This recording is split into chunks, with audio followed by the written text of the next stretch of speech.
The first man they ate was Isaac Cole. He died on January 28, 1821, somewhere in the empty Pacific Ocean, 90 days after a whale had destroyed their ship. His body was still warm when his shipmates cut him open, removed his organs, and divided the flesh among themselves. They roasted the meat over a fire built in the bottom of their small boat, and they ate their friend because there was nothing else left to eat. The sea biscuits were gone. The tortoises were gone. The fish wouldn't bite. There was only the flesh of a man they had known for years, a man they had worked beside, a man whose last request was that they use his body to survive. They ate him, and then they ate the others. This is the story of the Essex, a whaling ship out of Nantucket, Massachusetts, that sailed into the Pacific Ocean in 1819 and never came back whole. A sperm whale attacked the ship, rammed it twice with its massive head, and sank it in the middle of nowhere, 3,000 miles from the nearest land. 20 men escaped in 3 small boats with almost no food and almost no water, and what happened over the next 3 months is one of the most horrifying survival stories in maritime history. The survivors drifted for thousands of miles. They starved. They thirsted. They went mad under the Pacific sun. And when the food ran out and the weak began to die, the strong made a choice that haunts the imagination. They ate the dead, and when the dead weren't dying fast enough, they drew lots to decide who would be killed so the others could live. A 17-year-old boy drew the short straw. His name was Owen Coffin. His cousin was the captain of the ship. The captain had to watch as another man shot the boy in the head, and then the captain had to eat his own cousin's body to stay alive. This is not fiction. This happened. Every detail comes from the accounts of the survivors, men who lived to tell a story they wished they could forget, men who carried the weight of what they had done until the day they died. One survivor never spoke of it. One wrote a memoir that became a sensation. One inspired a novel that would become one of the greatest works of American literature. The Essex, the whale, the cannibalism. The dark story of the ship that ate its passengers. If you find value in investigations of dark maritime history, please like, subscribe, and tell me in the comments which story to explore next. Your engagement makes these detailed investigations possible. Thank you for being here. Nantucket Island, Massachusetts, 30 miles off the coast of Cape Cod. In the early 19th century, it was the whaling capital of the world. The island had no natural resources to speak of. The soil was too sandy for farming. The harbor was too shallow for large ships. There was no timber, no minerals, no fresh water worth mentioning. The island should have been nothing, a forgotten spit of sand in the Atlantic that no one cared about. But the men of Nantucket had discovered something in the ocean that made them rich. Whales. Specifically, sperm whales, the largest predators on Earth, whose heads contained a substance called spermaceti that burned cleaner and brighter than any other fuel known to man. Spermaceti oil lit the lamps of America and Europe. It lubricated the machines of the Industrial Revolution. It made candles that didn't smell, didn't smoke, didn't drip. A single large sperm whale could yield 100 barrels of oil, worth thousands of dollars in an era when a working man might earn 50 cents a day. The whaling industry was the petroleum industry of its time, and Nantucket was its Saudi Arabia. The island had been whaling since the late 1600s, when the first settlers discovered that the spouts of whales could be seen from shore, that the animals could be hunted in small boats, that their oil was worth more than anything else the island could produce. At first they hunted the whales close to shore, the right whales and humpbacks that migrated past Nantucket on their seasonal journeys. But those whales were hunted out, their populations decimated within decades, and the whalers had to go farther and farther from home to find their prey. By 1819, Nantucket whalers were sailing around the world. They crossed the Atlantic to hunt off the coast of Africa. They rounded Cape Horn to reach the Pacific. They ventured into the Arctic and Antarctic, into waters no European had ever seen, following the whales wherever the whales went. A whaling voyage might last 2, 3, sometimes 4 years. the ship returning to Nantucket only when her hold was full of oil or her crew could take no more. The men who hunted whales were a special breed. They came from Nantucket families that had been whaling for generations, boys who grew up knowing they would follow their fathers and grandfathers onto the ships. They started young, cabin boys at 14, able seamen at 16, harpooners and boat steerers by their early 20s, mates and captains by 30, if they were skilled and lucky and survived. Whaling was not a job. It was a culture, a way of life that shaped every aspect of Nantucket society. The women of Nantucket were famous for their independence. With their husbands gone for years at a time, they ran the businesses, raised the children, managed the households. They were called Cape Cod widows, though their husbands were not dead, merely absent, somewhere on the other side of the world, chasing animals that could kill them at any moment. The women waited, and the women worried, and the women carried on with lives that were defined by absence. The men who hunted whales faced dangers that would terrify modern sensibilities. They sailed in wooden ships that could be sunk by storms, by ice, by the animals they hunted. They lowered small boats into the open ocean and rowed toward creatures that weighed 60 tons, that could crush a boat with a flick of their tails, that could drag men to their deaths in an instant. They threw harpoons into living flesh and held on as the whales dove and thrashed and bled. They called it the Nantucket sleigh ride, the terrifying journey that began when the harpoon struck and didn't end until the whale was dead or the men were.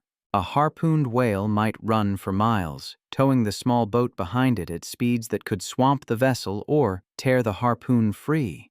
The men had to hold on, had to keep the line taut, had to wait for the whale to tire before they could move in for the kill. Sometimes the wait lasted hours. Sometimes the whale turned and attacked, smashing the boat with its flukes or its jaws, throwing men into the water where they might drown or be killed by the thrashing animal. The moment of the kill was almost anticlimactic, a lance thrust into the whale's vital organs, a gush of blood that turned the water red, a final flurry of movement, and then stillness. It was the most dangerous profession in America. Men died on every voyage, drowned, crushed, lost at sea, killed by the animals they hunted. The graveyards of Nantucket were full of empty plots, memorials to men whose bodies were never recovered, who died somewhere in the Pacific or the Atlantic or the Arctic and were buried at sea, or not buried at all. The cenotaphs recorded names and dates and the words "lost at sea," a phrase that covered everything from drowning to disease to simply vanishing. A ship sailing over the horizon and never coming back. The Essex was built in 1799, a whale ship of 238 tons, small even by the standards of its time. By 1819, she was 20 years old, had made several successful voyages, and was considered a lucky ship despite her age and her size. She was commanded by Captain George Pollard, Jr., a 28-year-old Nantucketer on his first command, a man who had risen through the ranks and earned his position through years of hard work and competence. The first mate was Owen Chase, 22 years old, ambitious and capable, already thinking about the day when he would have his own command. The second mate was Matthew Joy, experienced but sickly, a man whose health would fail him at the worst possible moment. The crew numbered 17 more, including cabin boys as young as 14. All of them Nantucketers or men from the surrounding region, all of them bound together by the dangerous work they had chosen. The Essex sailed from Nantucket on August 12, 1819, heading south toward Cape Horn and the rich whaling grounds of the Pacific. The voyage began badly. A squall struck the ship just 2 days out, knocking her on her side, destroying one of the whaleboats, flooding the hold. Captain Pollard wanted to turn back for repairs. Owen Chase argued they should continue, that the damage could be fixed at sea, that returning to Nantucket would cost them time and money and reputation. Chase won the argument. The Essex continued south. It was the first decision that would lead them toward disaster, and it would not be the last. The voyage around Cape Horn was brutal, as it always was.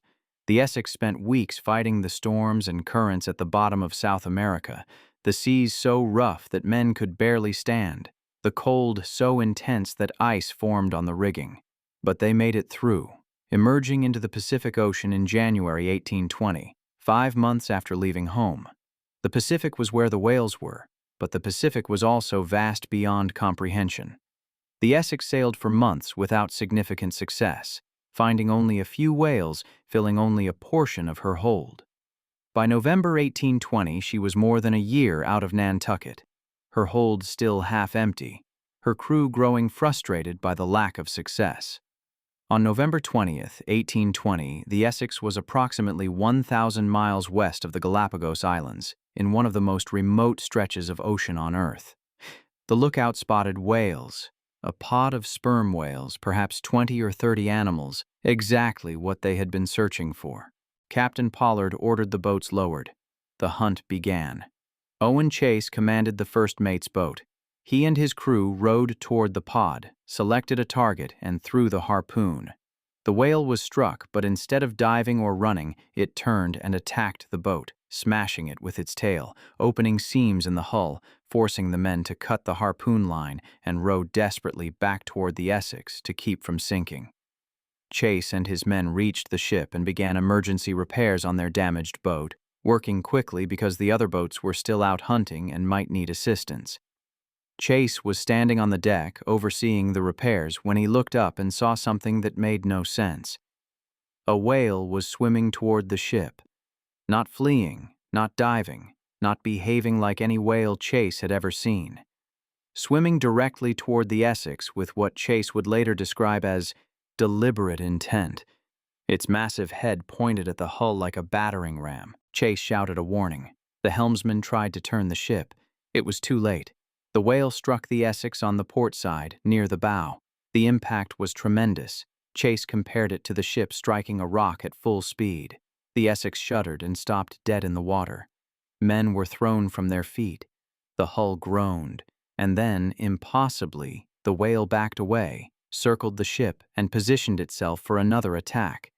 Chase watched in disbelief as the whale approached again, faster this time, its tail churning the water, its head aimed at the Essex like a weapon. He shouted orders. He screamed warnings. But there was nothing anyone could do. The whale was coming, and the ship could not move fast enough to escape. The second impact was worse than the first. The whale struck the bow head-on, its massive skull, the spermaceti organ that made these animals so valuable, smashing through the planking as if the Essex were made of paper. The force of the impact drove the bow downward. Water began pouring through a hole that was 2 feet wide and growing larger by the second. The Essex was sinking. Owen Chase would later write that the whale seemed to know exactly what it was doing, that it had chosen its target and its angle of attack with a precision that seemed impossible for an animal. He described the whale pausing after the first strike, observing the damage it had caused, apparently deciding that more was needed. He described the second attack as faster and more violent, as if the whale had learned from the first attempt and was correcting its approach. He described the whale swimming away after the second strike with what he could only call satisfaction, its work complete. Was the whale attacking deliberately? Was it defending its pod, retaliating for the harpoon that had been thrown into one of its companions? Or was it something else? Confusion, instinct, a territorial response to what it perceived as a rival. Scientists and historians have debated the question for 2 centuries. Sperm whales are intelligent animals with complex social structures and communication systems. They are capable of coordinated behavior, of learning, of what might be called planning. Whether this particular whale planned its attack on the Essex is something we will never know. What we know is that the attack was unprecedented. In the entire history of whaling, hundreds of years, thousands of ships, millions of whales killed, no whale had ever deliberately sunk a large vessel by ramming it. Whales fought back against the small boats that attacked them, certainly. They smashed boats with their tails, bit them with their jaws, dragged them under the water, but they did not attack the ships themselves. The ships were too large, too far removed from the immediate violence of the hunt. The whale that sank the Essex did something that had never happened before and has never happened since, at least not in the same way. The Essex sank in about 10 minutes. Chase and the men aboard had only moments to gather what supplies they could: navigational instruments, water casks, sea biscuits, muskets, twine for fishing. They worked frantically, knowing that every second counted, knowing that anything left behind was lost forever. They loaded the 3 whaleboats with everything they could carry, cut the lanyards that held the spare boats, and rowed away from the Essex as she slipped beneath the waves. Captain Pollard and the other boats returned to find nothing but debris floating on the water. The Essex was gone, swallowed by the Pacific as if she had never existed. The men who had been hunting whales were now survivors of a disaster, adrift in the middle of nowhere with only the supplies they had managed to save. 20 men in 3 small boats, 1,000 miles from the nearest land, with provisions that might last a few weeks if strictly rationed. The situation was desperate, but it was not yet hopeless. They had boats. They had navigation equipment. They had the skills that came from years of whaling experience. They had options. The nearest land was the Marquesas Islands, about 1,400 miles to the west. The prevailing winds would carry them there in perhaps 3 weeks. But the Marquesas had a reputation among sailors, a reputation for cannibalism. The indigenous people of those islands were said to eat human flesh, and the men of the Essex, having just watched a whale do the impossible, were not inclined to trust any story about what might or might not happen. They chose to sail south instead, hoping to catch the westerly winds that blew at higher latitudes, winds that might carry them to South America, 3,000 miles to the east. It was the longest possible route to safety, but it would keep them away from the cannibal islands. The irony of this decision would become apparent only later. The 3 boats set sail on November 22, 1820, 2 days after the attack.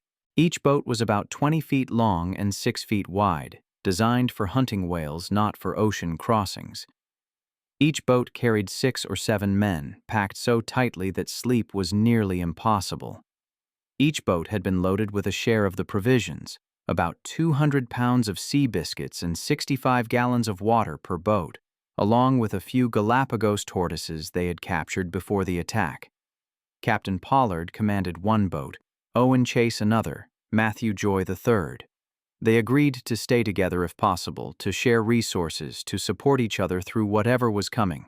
They did not know that they were beginning a journey that would last more than 3 months, that would take them over 4,000 miles across the Pacific, that would end in madness and death and cannibalism for most of them. The first week was tolerable. The weather was fair, the wind was steady, and the men rationed their provisions carefully. 1 biscuit and half a pint of water per man per day. It was not enough to sustain them. Not nearly enough, but it would keep them alive while they searched for land or rescue. They caught a few fish, supplementing their meager rations with whatever the ocean provided. But the ocean provided little. The fish stopped biting. The tortoises were consumed one by one. The water ran low faster than expected, baked away by the Pacific sun, drunk more quickly than planned because thirst was unbearable and discipline was hard to maintain when your lips were cracked and your tongue was swelling. By the end of November, they were already starving, already weakening, already beginning to understand that the journey might be longer than they could survive. On December 20th, exactly 1 month after the whale attack, they spotted land. Henderson Island, a small uninhabited speck in the South Pacific, appeared on the horizon like salvation. The men rowed desperately toward shore, their weakened arms somehow finding the strength for one more effort, their hopes rising with every stroke of the oars. Land meant food. Land meant water. Land meant survival. They landed on a beach of coral and sand, pulled the boats above the tide line, and searched for the resources they desperately needed. At first, Henderson Island seemed like paradise.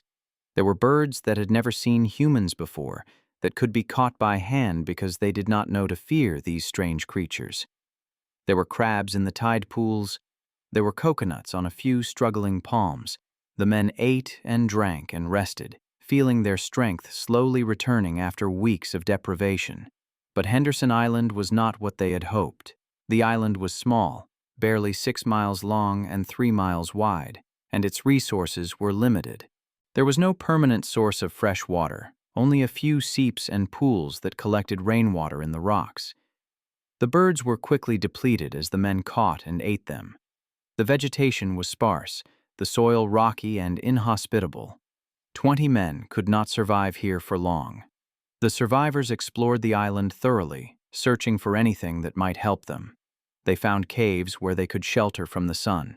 They found a spring that produced a trickle of brackish water, barely enough to sustain them if carefully rationed.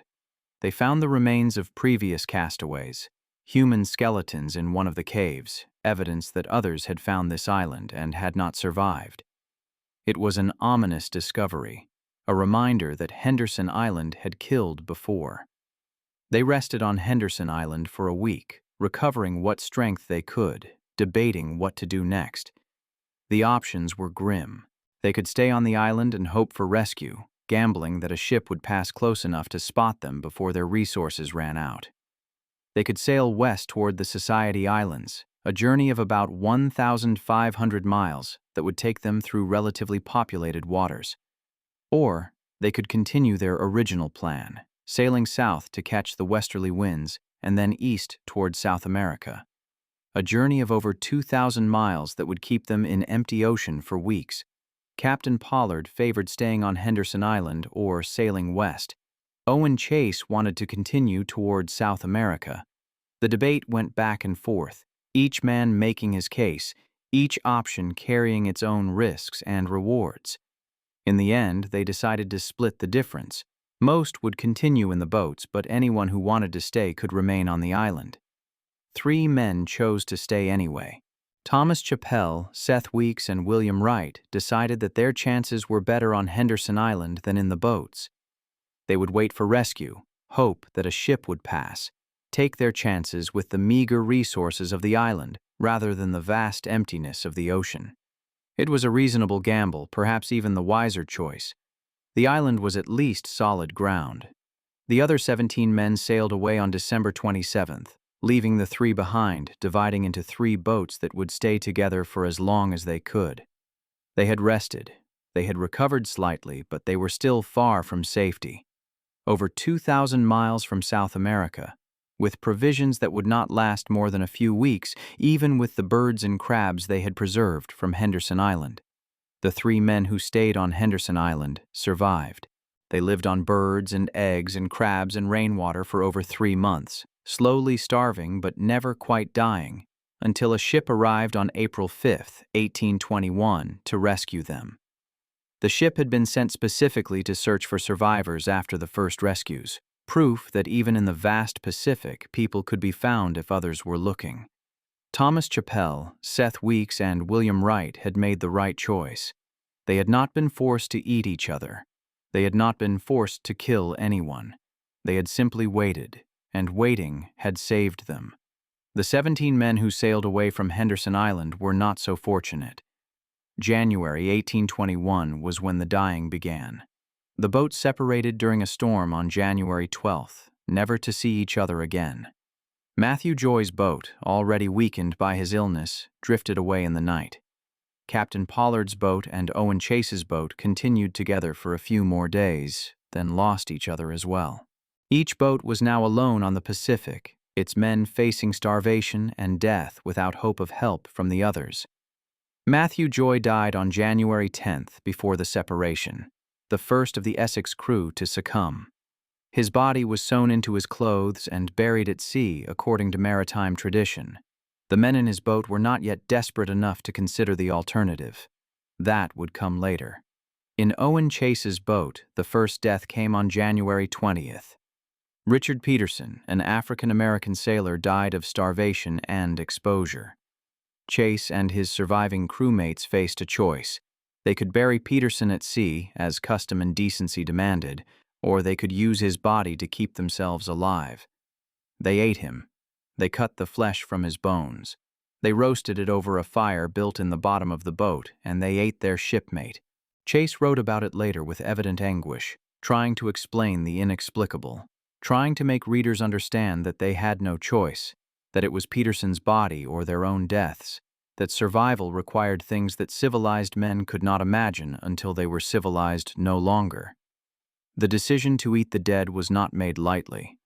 These were Christian men from a Christian society, men who had been taught that the body was sacred, that desecration of the dead was a sin, that cannibalism was something that savages did, not civilized New Englanders. They had sailed south precisely to avoid the Marquesas Islands, where the natives were rumored to eat human flesh. And now they were doing the same thing, becoming the very savages they had feared. But starvation has a way of erasing moral objections. The body's need for food overwhelms the mind's objections. The hunger that Chase and his men experienced was not ordinary hunger.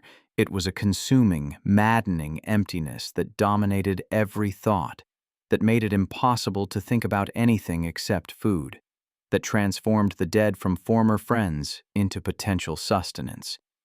They did not eat Richard Peterson because they wanted to. They ate him because the alternative was dying themselves. The flesh was dried in the sun and rationed out over several days. The men discovered that human meat, prepared properly, could sustain them, could give them enough strength to continue sailing, to continue hoping for rescue. They discovered something else, too, something that none of them would ever speak of directly, but that haunted them for the rest of their lives. They discovered that the taboo against cannibalism, however powerful in normal circumstances, could be overcome when survival was at stake. They discovered what they were capable of. More deaths followed. Isaac Cole died on January 28th, and he was eaten. Before he died, Cole requested that his body be used to help the others survive, giving his explicit permission for what was about to happen. It was a small comfort, but it mattered to the survivors, who could tell themselves that Cole had consented, that they were fulfilling his final wish rather than desecrating his memory. Lawson Thomas died on February 6th, and he was eaten. By this point, the pattern was established. Death was followed by butchering, butchering was followed by rationing, and the survivors continued their slow drift across the Pacific, sustained by the bodies of their shipmates. They had become something other than the men who had sailed from Nantucket 18 months earlier. They had crossed a line that could not be uncrossed.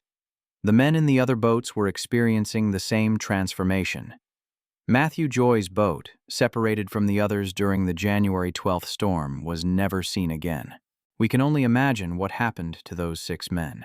The slow starvation, the deaths, the decisions that must have been made as the food ran out and the weak began to die. Whether they ate each other, whether they drew lots, whether they simply starved to death one by one, no one will ever know. The Pacific kept their secret, as it keeps so many secrets. In Captain Pollard's boat, the situation became even more desperate. By early February, 4 men remained alive. Pollard himself, Owen Coffin, the captain's 17-year-old cousin, Charles Ramsdell, and Barzillai Ray. The dead had been eaten. There were no more dead.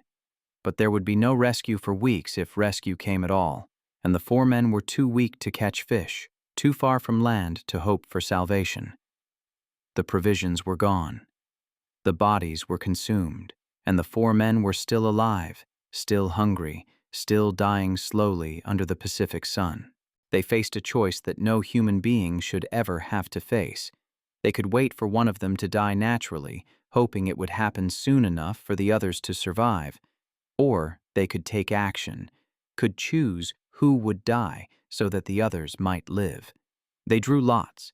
The custom of the sea was an unwritten law among sailors, a last resort when all other hope was gone, when survival required sacrifice, when some must die so others could live. The choice would be made by chance. Each man would draw a slip of paper or a piece of straw, and the one who drew the short lot would give his life for the others. It was murder, legally and morally, but it was murder sanctioned by maritime tradition, murder that courts and communities had sometimes chosen not to punish because the alternative was the death of everyone. Owen Coffin drew the short straw. He was 17 years old, the captain's cousin, a boy who had signed on to the Essex as a cabin boy and found himself in a small boat in the middle of the Pacific with a death sentence in his hand. Pollard begged the boy to ignore the drawing, to let someone else take his place. Pollard offered to die instead, offered to sacrifice himself so his cousin could live. Coffin refused. The lots had been drawn fairly. The custom of the sea must be followed. He asked only that his body be used to help the others survive, that his death have meaning, that the sacrifice accomplish what it was supposed to accomplish. Charles Ramsdell, Coffin's closest friend, drew the lot to be the executioner. He loaded a pistol. He pressed it to Coffin's head. Pollard turned away, unable to watch. Ramsdell pulled the trigger. They ate Owen Coffin. His cousin, the captain, ate him. His best friend, the executioner, ate him. They had no choice. They had made the choice when they drew the lots. They had made the choice when they sailed south instead of west. They had made the choice when they climbed into boats after a whale destroyed their ship. Every choice led to this moment, to a 17-year-old boy's body being divided among the men who loved him. Barzillai Ray died naturally a few days later, and he was eaten too. Only Pollard and Ramsdell remained when the Nantucket whale ship Dauphin found them on February 23, 1821, 95 days after the Essex sank. The two men were emaciated, barely conscious, sucking the marrow from the bones of their shipmates. They had human bones in the bottom of the boat. They did not want to give them up. The bones were the only food they had. Owen Chase's boat was rescued on February 18th, 5 days earlier, by the British ship Indian. Chase and 2 others had survived. Barely. They had been reduced to skeletons, their minds damaged by what they had experienced, their bodies requiring weeks of careful treatment before they could function normally again. Matthew Joy's boat was never found. The men who had sailed in it, 6 sailors who had survived the whale attack only to disappear into the Pacific, were never seen again. Whether they died of starvation, whether they ate each other, whether they found some unknown island and perished there, no one will ever know. The Pacific kept their secret. The 3 men who had stayed on Henderson Island, Chappell, Weeks, and Wright, were rescued on April 5, 1821, by a ship that had been sent to search for them after the other survivors reached safety. They were starving, but alive, having subsisted on the meager resources of the island for over 3 months. They had not been forced to eat each other. The island had provided just enough. Of the 20 men who escaped the Essex in 3 small boats, 8 survived. 12 died of starvation, exposure, or violence, and most of those 12 were eaten by the survivors. It was one of the worst maritime disasters in American history, and the details were so horrifying that many people refused to believe them. The survivors arrived home to a Nantucket that did not know what to make of them. They were heroes for surviving, certainly, but they were also something else. Men who had eaten human flesh. Men who had participated in the killing of a fellow crewman. Men who had done things that polite society preferred not to discuss. Some Nantucketers welcomed them back as prodigal sons returned from the dead. Others whispered behind their backs, wondered what they had really done out there on the Pacific, could not look them in the eyes. The legal implications were complicated. The killing of Owen Coffin was technically murder. The custom of the sea might excuse it in the eyes of sailors, but the law was less forgiving. Pollard and Ramsdell could have been tried, could have been convicted, could have been hanged for what they had done, but no charges were ever filed. The authorities of Nantucket understood that the men had faced an impossible situation, that the alternative to the lottery was the death of everyone, that punishment would serve no purpose except to add cruelty to tragedy. The survivors told the truth. Owen Chase published a memoir in 1821, just months after his rescue, describing everything that had happened in unflinching detail. The narrative of the most extraordinary and distressing shipwreck of the whale ship Essex was a sensation, read throughout America and Europe, discussed in newspapers and magazines, debated by those who could not imagine such horrors and those who recognized that survival sometimes requires the unimaginable. Chase's memoir was notable for its honesty. He did not try to hide what had happened, did not soften the details for sensitive readers, did not pretend that the survivors had maintained their civilization in the face of starvation. He described the whale attack with precision and wonder, still amazed years later that such a thing had happened. He described the cannibalism with horror and shame, but also with a kind of defiant honesty. This is what we did. This is why we did it. This is what survival required. The memoir made Chase famous, but it did not bring him peace. He suffered from what we would now recognize as post-traumatic stress disorder, though the term did not exist in his time. He had nightmares about the whale, about the small boat, about the bodies of his shipmates being cut apart and consumed. He hoarded food obsessively, hiding crackers and biscuits throughout his house, unable to shake the fear that he might someday be hungry again. Captain Pollard returned to Nantucket a broken man. He had eaten his own cousin. He had commanded a voyage that ended in disaster. He had made decisions sailing south instead of west, allowing the hunt to continue despite the damaged ship that led to death and cannibalism and suffering beyond description. The weight of these decisions crushed him in ways that were not immediately visible, but that shaped the rest of his life. The owners of the Essex gave Pollard another command, the whale ship Two Brothers, in 1822, less than a year after his rescue. It was an act of faith, a statement that Pollard was still trusted, still considered capable of leading men across the oceans. But that faith was misplaced. The Two Brothers struck a reef in the Pacific in February 1823 and sank, stranding Pollard and his crew on a small island until they were rescued by another ship. Two ships lost in less than 3 years. Pollard never sailed as captain again. The sea had marked him as unlucky, cursed, a man whom disaster followed like a shadow. He returned to Nantucket and took a job as a night watchman, walking the streets in darkness, a ghost of the man who had once commanded ships across the Pacific. He rarely spoke of what had happened on the Essex. When asked about the cannibalism, about Owen Coffin, he would say only that he had done what had to be done, that he would live with it forever, that no one who had not been there could possibly understand. The story of the Essex might have faded into history, one more maritime disaster in an era full of them, except for a young man who read Owen Chase's memoir and could not stop thinking about it. His name was Herman Melville, and in 1841 he sailed on a whaling voyage that took him to the Pacific, to the same waters where the Essex had met its fate. He met the son of Owen Chase and borrowed his father's copy of the memoir. He met Captain Pollard himself on Nantucket, spoke with the old man about what had happened, listened to stories that would shape his imagination for years. Melville was fascinated by Pollard, by the quiet dignity of a man who had been through hell and emerged scarred but unbroken. He later wrote that Pollard was the most impressive man, though wholly unassuming, even humble, that I ever encountered. Here was a man who had eaten his own cousin, who had lost 2 ships, who had been branded unlucky by his profession, and yet who carried himself with a quiet grace that Melville found profoundly moving. The meeting planted a seed that would grow into one of the greatest novels in American literature. Melville spent years thinking about the Essex, about the whale that had attacked with apparent deliberation, about the men who had been reduced to cannibalism, about the questions of fate and free will and human nature that the story raised. When he finally sat down to write his masterpiece, the Essex was never far from his mind.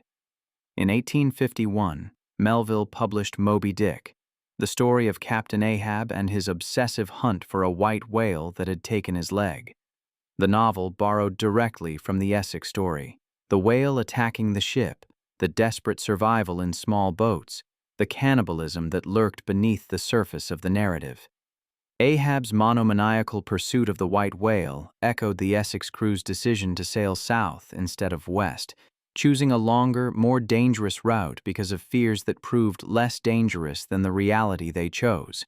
Moby Dick was not successful in Melville's lifetime.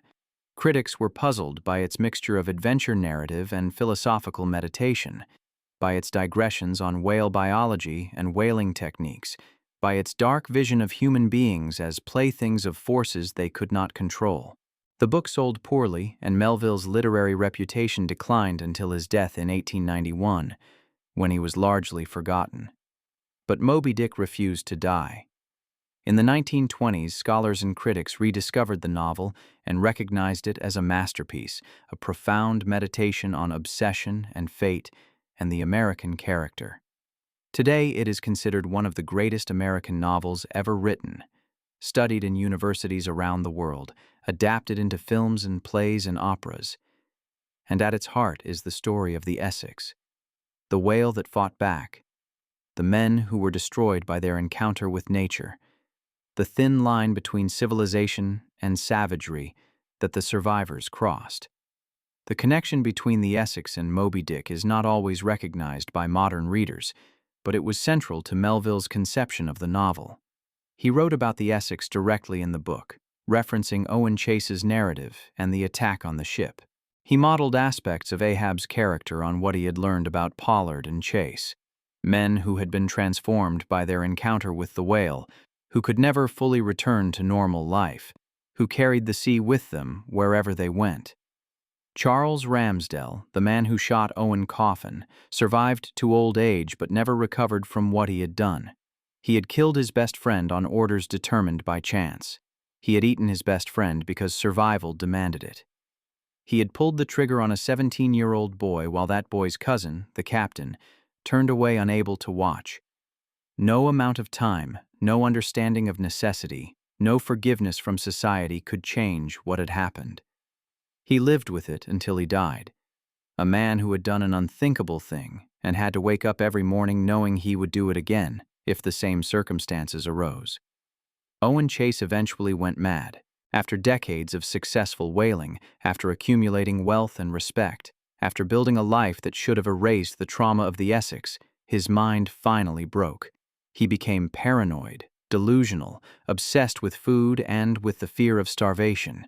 He hid provisions throughout his house, convinced that disaster could strike at any moment, that he might find himself hungry again. He died in 1869, his last years spent in a fog of mental illness, haunted by memories that would not fade.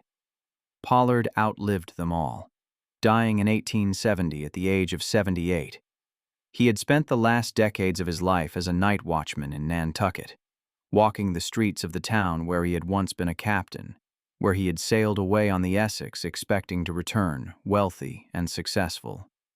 He spoke rarely of what had happened, but when he did, he spoke without self-pity or excuse. He had done what he had to do. He would live with it forever. That was simply the truth of his life. The whale that sank the Essex was never identified, never captured, never seen again as far as anyone knows.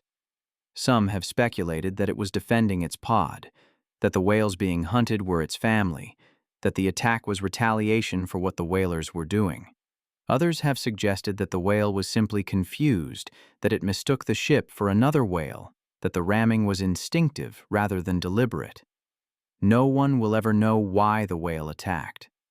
Sperm whales have not attacked ships since, at least not in the same way. The Essex was unique, a singular moment in the long history of whaling, a reminder that the animals being hunted were not passive victims, but powerful creatures capable of fighting back. The whaling industry continued for decades after the Essex disaster, reaching its peak in the 1840s and 1850s before declining as petroleum replaced whale oil and conservation concerns began to emerge. Nantucket faded as a whaling port, replaced by New Bedford and other harbors with deeper water and better access to the sea. The great age of sail gave way to steam, then to diesel, and the whalers who had once been heroes became historical curiosities, their courage and their cruelty preserved in memoirs and novels and museums. But the Essex is not forgotten. The ship that was sunk by a whale, the men who ate each other to survive, the choices that seemed impossible until they became necessary, these stories endure because they ask questions that have no easy answers. What would you do if you were starving to death in a small boat in the middle of the ocean? What would you do if the only food available was the body of a friend? What would you do if you drew the short straw? The men of the Essex answered those questions with their actions, and their answers were terrible and human and honest. They did what they had to do. They survived because they were willing to do things that survival required.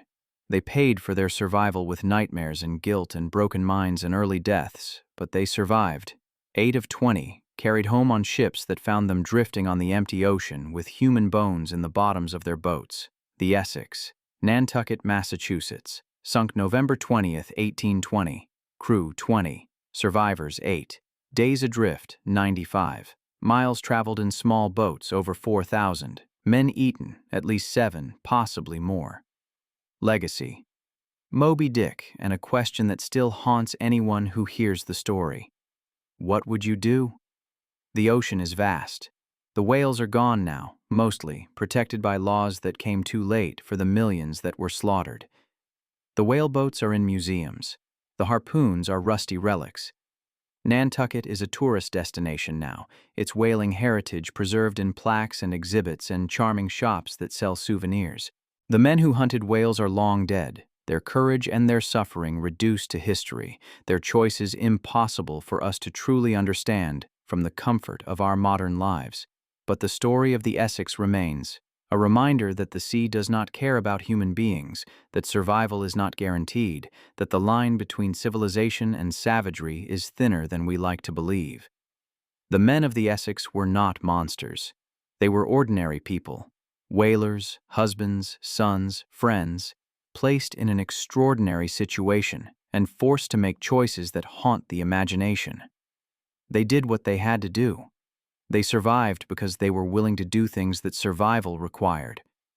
And they paid for that survival with nightmares and madness and early deaths. Owen Chase wrote in his memoir that he dreamed of the whale for the rest of his life.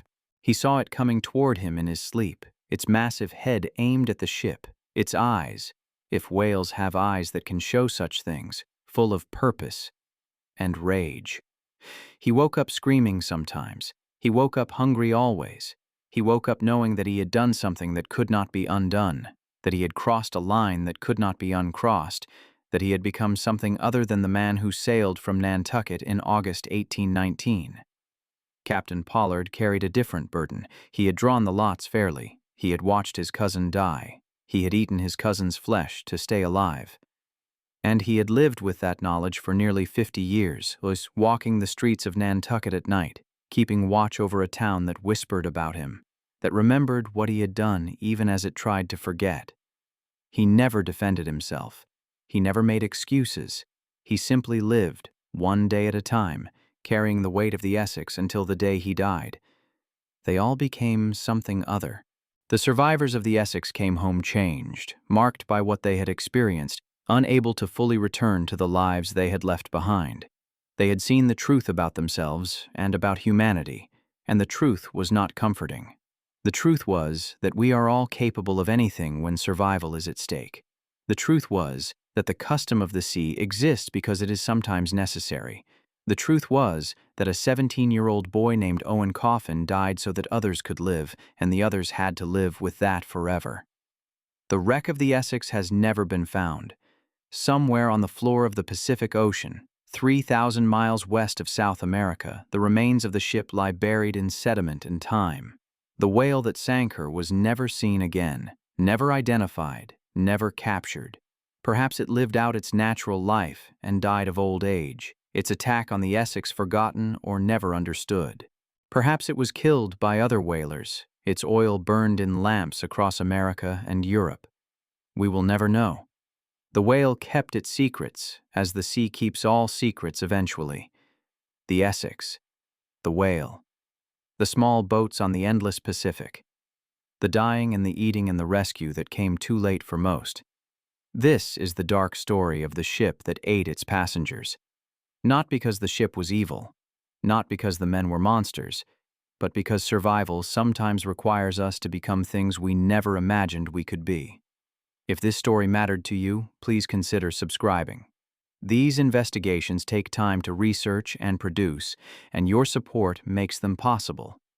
Tell me in the comments, what would you have done? Could you make the choices the Essex survivors made? Could you eat a friend to stay alive? Could you draw lots to decide who dies? These are questions without easy answers, questions that the survivors themselves could not answer even after living through the experience. Which dark maritime story should we explore next? The sea takes what it wants. The sea gives nothing back. And some voyages end in places that no one ever wanted to go. Thank you for watching. I'll see you in the next investigation.